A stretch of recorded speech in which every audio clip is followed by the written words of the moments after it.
가장 중요한 것은 첫 번째가 인구 절벽. 우리 대한민국이 지금 전 세계 194개국에서 최저입니다. 최저죠. 최저. 예. 뭐 1.0도 아니고 0.78 정도 8도 수준. 지금 무너지고 있잖아요. 네, 그렇습니다. 24만 명이 무너지고 있어서 네. 이렇게 가다면 20만 명이 채 안 태어날 거다. 저의 나이 또래가 100만 명 이상 태어났는데 5분의 1, 뭐 6분의 1로 줄어들게 되면 가장 먼저 소멸될 나라가 대한민국이 돼 있거든요. 상대적으로 그러니까 이 문제에 대해서 지금 보수 진보를 가릴 게 없거든요. 좀 이 5천만 국민이 얼마나 소중해요. 제가 프랑스 가보니까 우리 말을 하고 있는 우리 교포들이 그렇게 소중하게 느껴지더라고요. 그래서 윤석열 대통령께서 왜 그렇게 국민을 편을 가려고 상대를 죽이려고 그렇게 발버둥을 칩니까? 다 소중한 우리 민족이고 다 한 사람 한 사람 역할이 있잖아요. 네. 자기 몇 사람들 패거리만 데리고 다른 사람을 다 적으로 만들려는 이런 분열의 정치를 왜 하는지 걱정이 됩니다. 그래서 우리가 지혜를 모아서 이 저출생 문제를 해결하지 않으면 이게 재앙적 효과가 올 것이다. 그런데 프랑스가 1.8이잖아요. 그렇죠. 프랑스의 정책을 쭉 지금 공부하고 있었고요. 두 번째는 이제 원전에 대한 제가 관심이 많아서 프랑스는 지금 그 고준위 폐기장을 지금 지하 500m에 짓고 있거든요. 네. 그 현장도 갔다 왔어요. 지하 500m 들어가 보고. 예. 근데 우리나라는 지금 윤석열 대통령이 막 원전 강조를 하고 계시는데 지금 폐기장을 못 지어가지고 지금 포화 상태거든요. 지금 원전을 건설한다는 것은 화장실 없는 아파트를 짓는 것이다. 소각장 없는 도시를 건설하는 것과 똑같잖아요. 그래서 이 문제를 집중 좀 고민해 보려고 제가 프랑스 걸 받고 또 하나는 이제 윤석열 대통령께서 문재인 정부를 비판하면서 바이든 대통령과 핵 공유 협의를 만들었다. 이것이 마치 뭐 대단한 성과인 것처럼 무슨 나토식 핵 공유보다 더 발전된 것이다. 이렇게 막 정신 승리를 강조하는 국민의힘 의원들이 많았는데 그건 다 그냥 미사 여구에 불과하잖아요. 핵 통제권을 절대 미국이 주지 다른 않죠. 나라에 줄 수도 없고 공유라는 건 있을 수 없는 것입니다. 네. 근데 국민의힘 의원들이 막 핵 보유 이야기를 떠드는데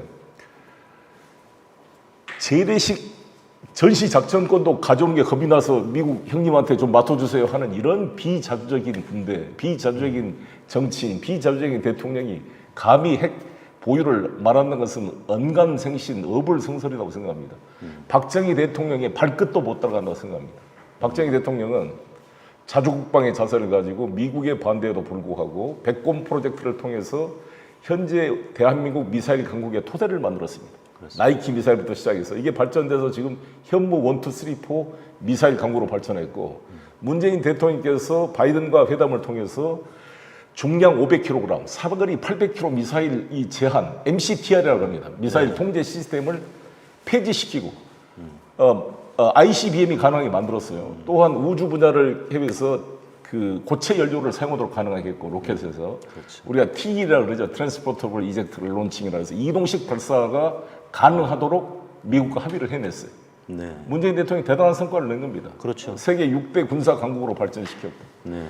이러한 것들을 제대로 보지도 못한 채 감히 군대도 안 갔다 온 윤석열 대통령 힘에 의한 평화를 그렇게 강조하신 분이 그 튼튼한 몸으로 왜 군대 안 갔다 왔습니까? 민주화 운동을 해서 감옥에 가느라고 안 갔다 왔습니까?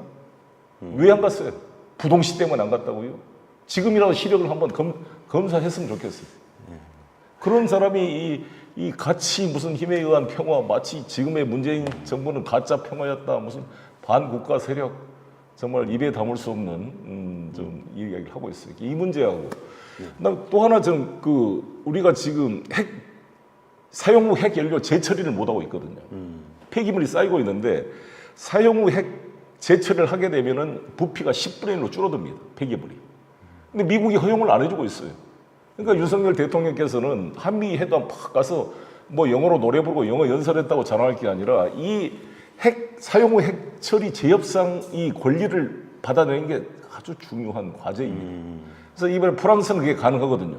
프랑스는 핵 연료 재처리를 통해서 핵 폐기물을 10분의 1로 줄이고 있습니다. 그래서 안 되면 우리가 핵 폐기물을 프랑스로 가지고 가서 프랑스에서 위탁 처리해서 가져오는 방안을 저도 검토하고 있었는데 이 문제를 좀 협상하세요. 네. 윤석열 대통령 가셔가지고. 그리고 또 하나 원전 수출을 강조해서 우리 문재인 정부가 원전 수출 뭐 못하겠다 그러는데 원전 수출을 하려면 웨스팅하우스의 그 지적 소유권 문제 분쟁을 해결해야 됩니다. 그렇습니다. 지금 우리가 한수원이 하고 있는 APR 1400 지금 두바이에 수출했던 그 원전이 세계 최고로 지금 발전된 원전인데 계속 딴지를 걸고 있거든요. 그렇죠. 이 문제를 해결을 못하면 체코나 사우디아라비아에게 수출이 쉽지가 않아요.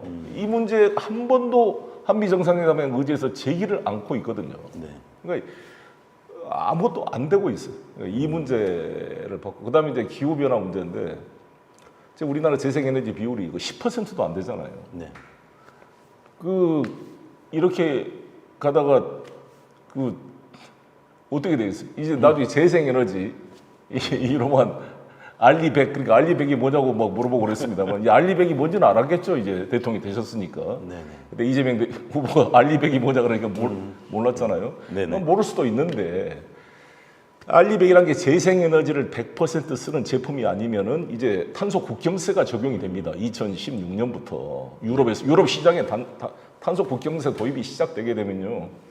우리나라 유럽이 EU 시장이 한국의 1, 2, 3번째 안에 들어간 시장인데 어떻게 수출이 되겠어요? 그러니까 지금 이 정말 알리100 이게 중요한데 그 재생에너지에 대한 것에 대한 아무런 지금 뭐 관심이 안 보이고 있잖아요. 그런 문제를 좀 쭉 검토해보고 제가 원래 공부하기 좋아해서 지금 열심히 공부하고 우크라이나 전쟁과 한국 전쟁 비교도 제가 강의를 쭉 하고 있었는데 근데 저를 다시 소환했으니까 여기서 이제 공부하면서 일하면서 싸우자 이런 것처럼 싸우면서 공부하고 강의하고 할 생각입니다.